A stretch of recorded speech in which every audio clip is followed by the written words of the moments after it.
Bonjour à toutes et à tous et bienvenue dans cette nouvelle émission de Metal Hunters. Alors aujourd'hui, attention parce qu'aujourd'hui, c'est Kekazen Day. Et oui, aujourd'hui on va parler d'un des pères du power metal que vous avez oublié, ingrat que vous êtes, même si on le verra, c'est un peu aussi de sa faute si on l'oublie. Et aujourd'hui c'est la fête parce qu'on écoute Gamma Ray, parce qu'il fait beau, regardez ce qu'il fait beau comme ça, on a envie de s'écouter un bon Gamma Ray en se faisant un bon petit apéro, donc voilà, il y a un peu d'alcool, un peu à manger, un bon Maduro de chez Corrida, de la coque et des putes, et on va se... Et qu'est-ce que tu fais? Non, tu passes pas devant la caméra avec ça va pas ou quoi? Je m'en fous, c'est... Non, tu passes pas, on va avoir des problèmes. Allez, va ranger ça là, faut ça dehors. Donc, oui, non, alors, aujourd'hui, juste un apéro à manger, un cigare, c'est tout. Et aujourd'hui, on va donc parler de Somewhere Out in Space, sorti en 1997 chez Noise Records.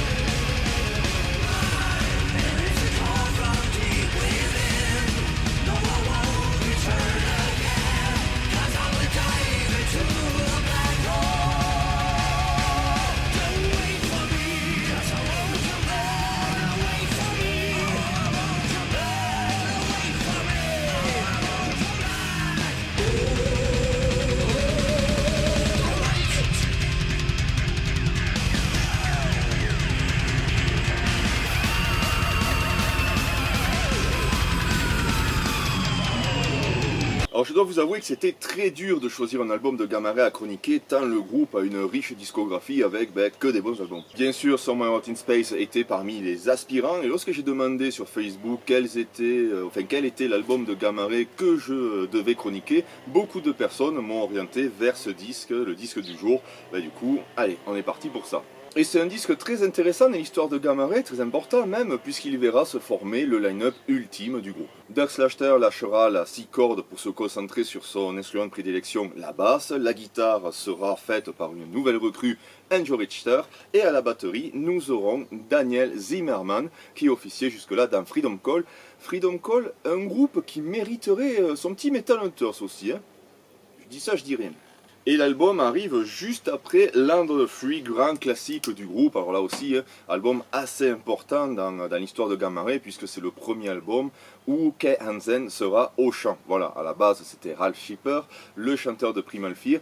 Mais il s'est un peu fait virer, il est un peu parti de lui-même puisqu'il s'éloignait de Gamma Ray et il préparait ses auditions pour tenter de devenir le chanteur de Judas Priest. Qu'est-ce qu'il est con celui-là quand même. Et pour revenir sur Somewhere Out in Space, c'est aussi le premier album où nous verrons apparaître Funkface et cette imagerie un peu extraterrestre, alien, science-fiction, qui perdurera par la suite sur certaines pochettes d'albums.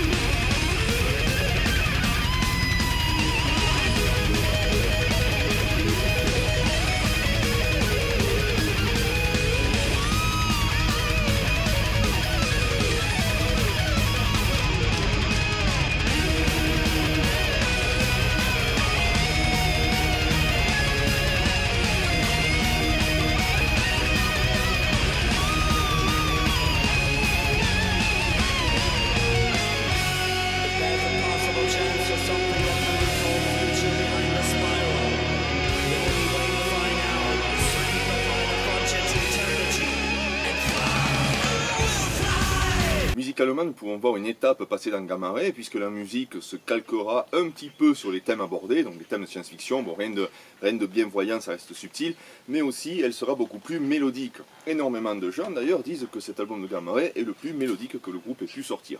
Démarrant sur les chapeaux de roue avec l'excellent Beyond the Black Hole, on remarque directement que malgré tous les changements de line-up, Gamma Ray a toujours la niaque. Le premier instrument qu'on entend est la basse, slappée il me semble, histoire de montrer à quel point Dirk est très heureux d'avoir retrouvé son instrument. Et puis vous savez, c'est le genre de musique qui est très enthousiaste, bourré d'énergie, inutile de résister quand Kai Hansen chante Fly ou Ride. Rythme rapide, riff inspiré, refrain fédérateur, n'y a rien de mieux en fait. Man Martian and Machine ne sera pas en reste avec là aussi un sublime refrain bien rythmé, irrésistible, vraiment le truc qui nous prend au trip et rien que là en y parlant j'ai envie d'arrêter de filmer et de l'écouter, voilà. Et ce genre de morceaux terribles vont s'enchaîner tranquillement sans nous laisser le temps de respirer. Il y a bien sûr The Landing qui est une sorte d'intro au titre qui va suivre, Valley of the King, là aussi excellent. Sûrement le titre le plus classique de l'album, dans son schéma, on se prend pas la tête, couplet, refrain qui pète bien. Petit côté limite Hammerfall dans ce titre, dans la construction, mais bon, on se régale encore une fois. Et après cette avalanche de chaos, nous pourrions reprocher aux chansons suivantes, s'il y a bien sûr quelque chose à reprocher, de ne pas pouvoir maintenir la cadence, le même niveau de qualité. Alors attention, elles sont loin d'être nulles, hein. Certaines d'ailleurs font un petit écho au Gamma Ray d'avant, au Gamma Ray période Land of the Free. Exception bien sûr pour Watcher in the Sky, qui est une reprise d'Iron Savior. Et là bien sûr on reconnaît le style Iron Savior qui est bien allemand, bien carré, bien limité. Pete Steele chante d'ailleurs, le chanteur d'Iron Savior. Et pourquoi ce titre se trouve sur Somewhere Out in Space, je sais pas trop en fait. Je pense que au niveau de la composition, il a été composé à la fois par Kai Hansen et par Pete Steele. Donc ils se sont dit, écoute, on le prend, on le met chacun sur notre album et voilà. Le truc c'est que voilà, quand on écoute Watcher in the Sky, on écoute plus du Iron Savior que du Gamma Ray. Mais bon, chanson efficace, hein, on va pas commencer à faire chier. Hein. Pour moi, il faudra attendre les excellents Rising Star et Shine On pour avoir de retour cette vibe que nous avions sur les premiers albums. Donc ce style un peu nouveau Gamma Ray, très mélodique. En plus, les deux titres sont très intéressants parce qu'il y a des changements de rythme, d'ambiance, c'est vraiment super. Et ça termine très bien l'album, d'autant plus que je trouve que ces deux titres sont assez indissociables puisque la fin du premier coïncide et se marie parfaitement avec le début du titre suivant. Et du coup, on a vraiment l'impression d'écouter la même chanson si on prend pas garde. Voilà, c'est cool. Très bien, très bien.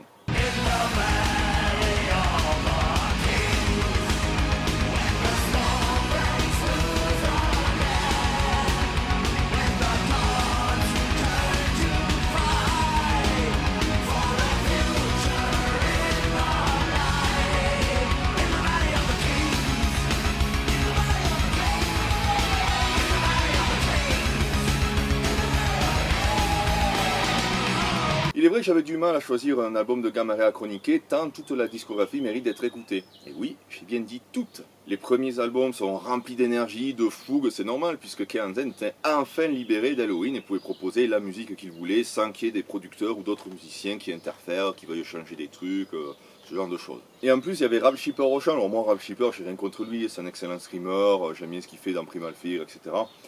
Et ce qu'il a fait dans Gamma Ray, et bien aussi écouter des titres comme Heading for Tomorrow ou Gamma Ray avec son refrain impossible à chanter, vous allez voir, c'est du régal. Hein. Le tout jusqu'à Land of the Free, alors là c'est le culte, Kai Hansen, le patron, Man on a Mission, Land of the Free, que des tubes. Power Plant est dans la continuité de l'album que je viens de chroniquer ici, avec peut-être moins mélodique et moins impactant. Voilà, mais ça reste quand même un excellent disque, de même que New World Order. Alors pour New World Order, il faut dire que le style a un côté un peu plus tapant, un peu plus métal, et c'est pas pour rien du coup que beaucoup le rapprochent de Judas Priest. Vous savez, ce côté vraiment métal qui tape là. Inutile de le préciser, mais bon, je le dis quand même, mais bourré de bons titres, Solid, qui était la première chanson de Gamma Ray que j'avais écoutée grâce à un sample de Rock Hard, Health of a Unicorn, enfin bref, c'est un excellent album. Et après, vous avez le live Skeleton in the Closet, qui est un excellent live, le type de live power metal que j'adore, bien produit, bon son, et en plus, on entend le public qui chante les morceaux, donc on a vraiment l'impression d'y être. Cette liste énorme, on se régale. Et d'ailleurs, si vous ne connaissez pas Gamma Ray et que vous désirez un best-of, eh bien, chopez ce live, c'est un double CD et vous allez vraiment avoir ici Gamma Ray, mais vraiment à son pinacle, la folie. Pour moi, il est un peu similaire au Vision Over Europe de Stratovarius, si vous connaissez. Excellent live, faut l'écouter. Et puis il y a Majestic, il y a beaucoup de gens qui disent ouais cet album il est pas bien, il est moyen, et bien ces gens là ils ont tort, je suis désolé ils ont tort, l'album est très bien produit, il y a un bon son, il y a des bons titres, on se régale. Alors je suis un peu biaisé parce que c'est le premier album de Gamma Ray que j'ai acheté, mais je suis désolé cet album il est bon, franchement, et si vous n'êtes pas d'accord, on va se battre. Vous ramenez un pote, on fait du 2 contre 2, je viens avec Norbert, et j'ai écrit à Norbert, je vais vous dire ce qu'il m'a répondu Norbert. Hier j'étais au bar. J'écris à Norbert, je lui dis Norbert, y a des gens, ils aiment pas Majestic. Est-ce qu'on doit les taper? Bon, Norbert m'a répondu, je pense qu'ils n'en valent pas la peine, mais qu'il faut bien évidemment leur péter la gueule, juste pour leur faire comprendre qu'ils sont dans l'erreur et qu'ils ont unleashed the fucking fury. Donc voilà, si vous n'aimez pas Majestic, on se donne un point de rendez-vous, Lyon, Grenoble, Toulouse, Montpellier, Paris non j'y vais pas, Marseille non plus. On trouve un coin et on s'explique. Hein, voilà.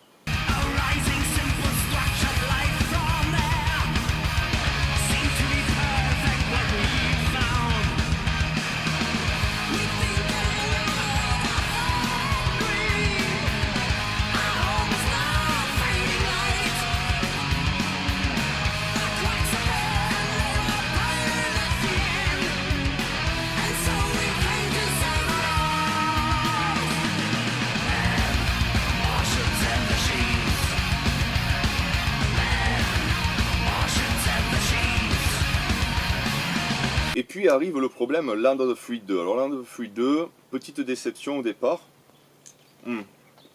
Parce que énormément de parties de morceaux étaient pompées chez Maiden et Accept. À l'époque d'ailleurs, il y avait toujours trouvable, je pense, sur YouTube. Il y avait une vidéo YouTube qui mettait des morceaux de Maiden ou Accept, des parties de morceaux du moins, et ensuite les parties de morceaux correspondantes de Gamma Ray, Land of the Free 2. Et c'est vrai que les mecs, ils ont même pas essayé de se cacher, quoi. Il y aurait Keanzen, là, je serais là comme ça. Putain. Mais Kekazen, quoi. T'as de la chance d'avoir une bonne petite bouille de hobbit, toi. Allez, tiens, ouvre la bouche. Allez, tiens. Et comme je le disais, grosse déception au départ, surtout que ça fait directement écho à l'album culte et au classique Land of the Free. Ils auraient dû faire comme Halloween au final, parce qu'Halloween, ils étaient pas cool, les mecs. Quand ils ont fait le Keeper of Seven Keys The Legend, ils ont dit non, mais on va pas appeler ça Part 8. Comme ça, on est gagnant-gagnant sur tous les tableaux. Niveau promo, les mecs ils vont voir Keeper of Seven Keys, ils vont être là, ouais, ça fait la suite des 2 premiers Keepers, on y va, ça va être génial et tout. Certains ont écouté l'album, ils ont dit mais c'est pas du tout pareil, c'est pas aussi speed, c'est pas aussi inspiré, c'est pas les mêmes choses, c'est quoi ces conneries. Et là le groupe disait attendez, c'est pas Part 8, c'est The Legend, donc c'est vraiment un truc à part, il faut pas, ça se colle pas aux 2 premiers Keepers. Donc ils ont baisé tout le monde en fait. Et je pense qu'en faisant Land of the Free partout, c'est beaucoup plus explicite, on s'attend vraiment à une belle continuité du premier album, et c'est vraiment pas ce qu'on a eu. Cependant, avec les écoutes, je me régale d'écouter cet album. Et j'ai même failli en faire un Metal Hunters pour le défendre, pour dire écoutez, non, c'est pas un mauvais album, ok, ils ont copié Maiden, ils ont copié Accept, ok, c'est pas le même style que Land of the Free, il y a énormément d'années, il y a différents tempéraments qui séparent les 2 albums, mais il y a des très très bonnes chansons, et je vais juste citer le premier titre, Into the Storm, qui rentre bien dans la gueule, très énergique, nickel, et le dernier, Insurrection, qui fait dans les 8-9 minutes, donc belle petite pièce épique comme Keansen adore les faire, très inspiré, magnifique, on se régale du début jusqu'à la fin, et je vais même vous dire que pas la première fois, mais cet album je l'avais un peu mis de côté, et c'est peut-être grâce à ce titre que j'y suis revenu. J'étais tombé sur Insurrection au hasard sur YouTube ou je sais pas quoi. Je me dis putain, cette chanson de Gamma Ray elle est vraiment cool. Sur quel album ça doit être du Power Plant ou peut-être du New World Order, un truc comme ça. Et quand j'ai vu que c'était sur Land of the Free 2, je me suis dit putain ouais, moi j'imaginais vraiment un album pas inspiré, limite insipide et tout. Or non, juste pour ces 2 titres, ça vaut le coup d'écouter cet album. Voilà, boire un coup pour Gamma Ray.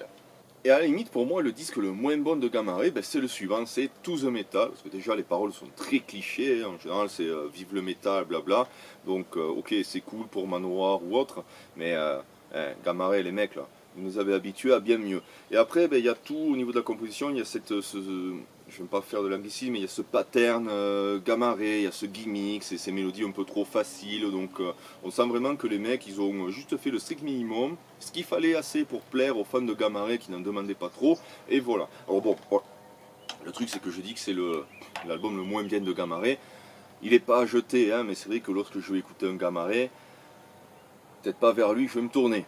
Et puis il y a le petit dernier, Empire of the Undead, qui malgré tout, là, très inspiré, du bon Gamma-Ray. Premier titre, Avalon, c'est un titre qui est long, mid-tempo, mais qui est excellent, autant en studio qu'en live. J'ai écouté en live, c'est génial, la montée qu'il y a vers la fin, avec les chœurs et tout, superbe.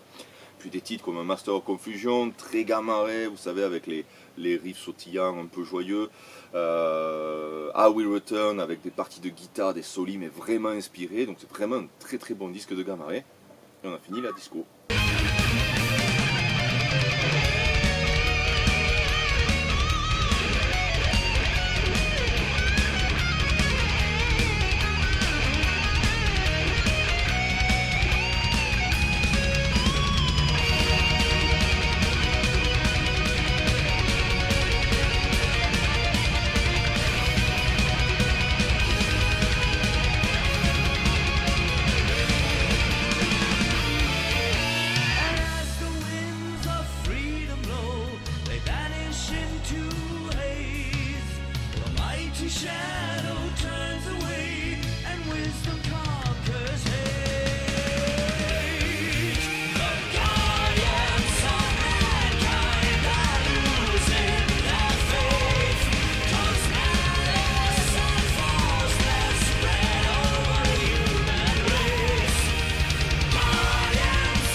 Vous avez vu à quel point je suis un petit margoulin, hein, je parle de toute la discographie de Gamma-Ray, non pas d'un seul album. Écoutez, c'est normal, hein, Gamma-Ray c'est un de mes groupes power metal favoris, devant Halloween même. Hein. Du coup, pour fêter ça, on va s'ouvrir, hein, on va changer un peu, on va se prendre une petite blanche Pietra, voilà, que je dédicace au EB, qui se reconnaîtra s'il regarde la vidéo.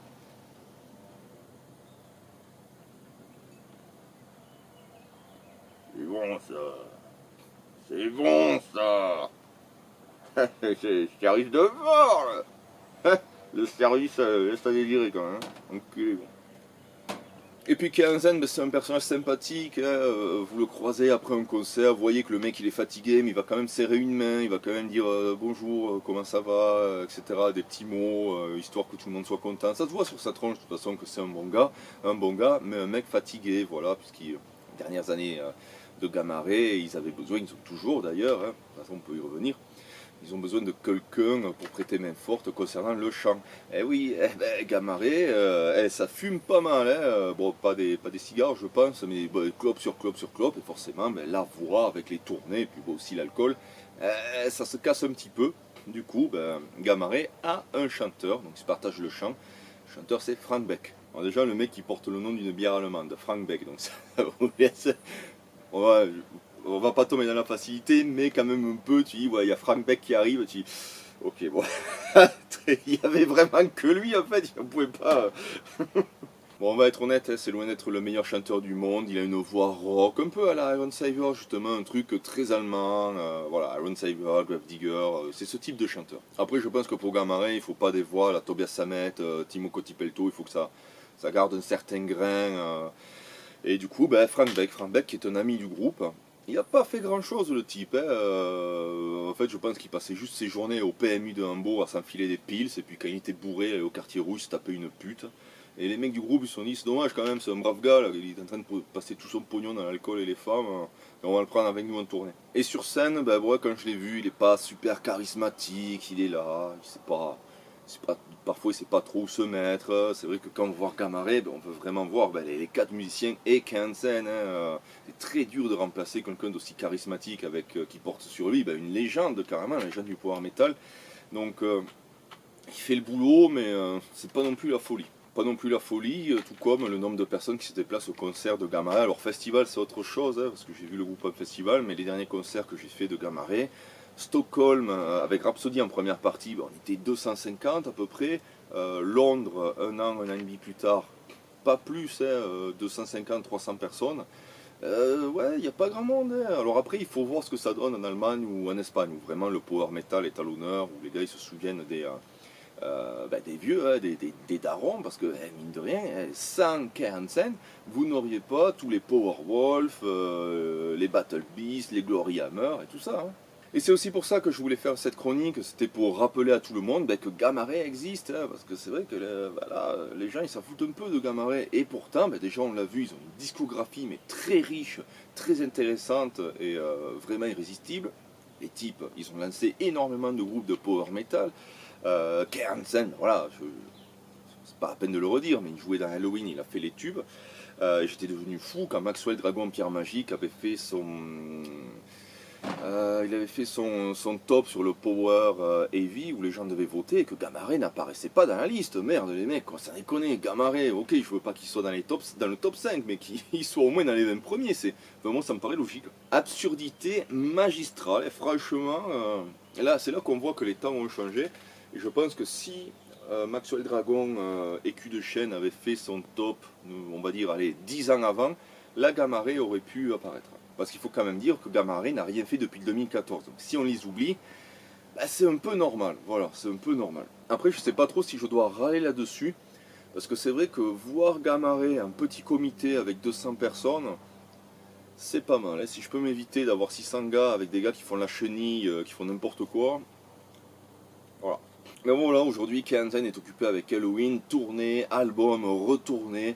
Maintenant, qu'est-ce qu'ils vont faire, les mecs? Peut-être un autre album. Faut dire que, ouais, on peut pas trop lui jeter la pierre. Hein. Je pense que le type gagne beaucoup mieux sa vie depuis qu'il joue dans Halloween.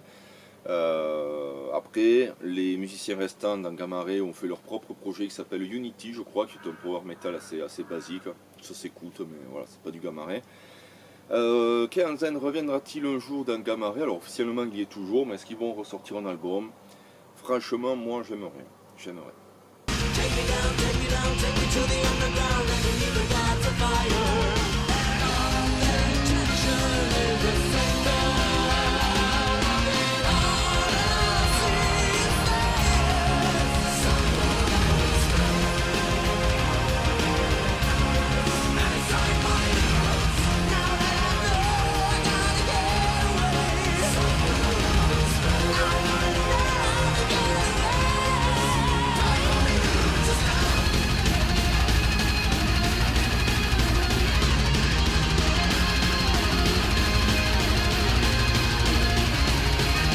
Voilà, c'est tout pour Gamma Ray, pour Somewhere Out in Space, un des meilleurs albums de Gamma Ray, si ce n'est le meilleur. Aucune faiblesse sur ce disque, on met un petit 20 sur 20 facile. Grosse éclatade avec ce Somewhere Out in Space, surtout quand il fait bon comme ça, voilà, on a envie de se le mettre, boire des coups. Et c'est d'ailleurs ce que je vais faire, une fois que j'aurai fini de filmer, je vais chercher ma petite baffle, finir mon cigare, quelques bières, là, saucisson, passer une belle journée, je sens.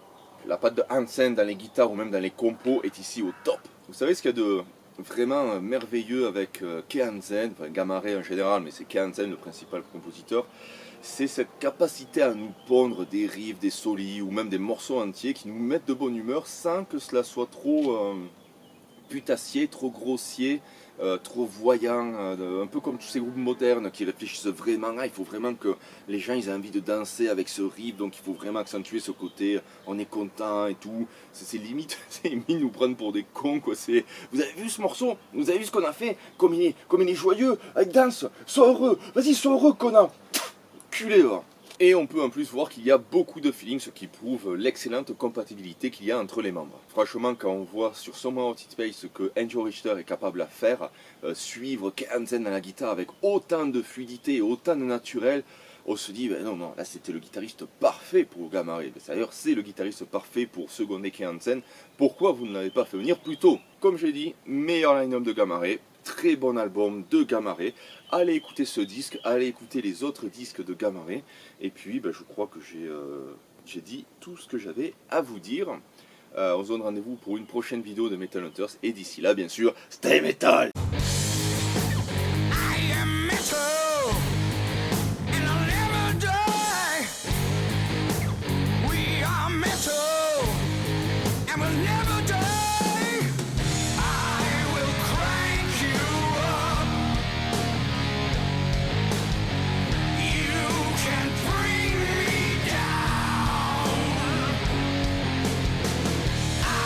Will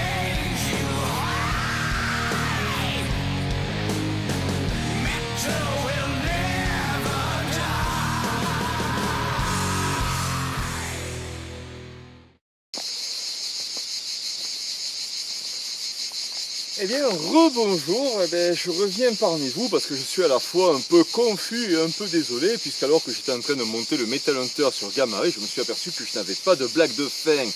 Et impossible d'en trouver une, l'inspiration me fuyait comme le bon sens suit Sandrine Rousseau, et en disant ça, j'ai sûrement perdu 5 abonnés, mais qui sait, peut-être que j'en ai gagné 15, 20, 88. Oh, et du coup, blague de fin, je me suis dit, on va pas en faire une, on va plutôt faire une clarification, parce que pendant cette vidéo, vous m'avez entendu dire à plusieurs reprises Kekazen au lieu de Kehansen. Et les plus sérieux d'entre vous ont peut-être froncé les sourcils, qu'est-ce qui se passe? Peut-être même que certaines personnes ont remis en arrière la vidéo pour réécouter, je veux dire, c'est pas possible qu'il ait dit Kekazen alors que c'est Kehansen. Eh bien, oui, j'ai dit Kekazen et c'était volontaire et je vais vous expliquer pourquoi. Alors bon, ça va s'expliquer très rapidement. Il s'avère que j'avais un ami avec qui j'ai commencé le métal à peu près dans la même période. Je le salue donc, peut-être qu'il va tomber sur cette vidéo. Et si c'est le cas, peut-être aura-t-il envie de boire une bière avec moi alors qu'il sache que c'est largement possible, surtout si c'est lui qui invite. Et donc cet ami était persuadé que le chanteur de Gamma Ray s'appelait Kekazen. Et peu importe le nombre de personnes qui allaient le voir en lui disant « Ah écoute, c'est Kehansen, tu le vois dans le livret, dans les interviews, c'est pas Kekazen ». Non, non, non, il n'en démordait pas, pour lui c'était Kekazen. Et finalement, on a gardé ce nom parce qu'il faut avouer que c'est assez rigolo et plus facile à dire que Kehansen. Voilà, Kehansen, il y a une coupure, c'est chiant, tandis que Kekazen, voilà, on s'arrête pas, on y va. En fait, dire Kehansen, c'est comme quand vous conduisez que vous devez piler, voilà. Kehansen, oh putain, c'est bon, les gamins ils chialent derrière, les mournifs on n'a pas le droit, donc on ne sait pas, dit que Kekazen, hop, Kazen, hop là, on prend une petite bosse, on continue. Voilà, c'était pour la petite clarification, la petite anecdote, et qui sait, peut-être que maintenant vous aussi, vous allez dire Kekazen.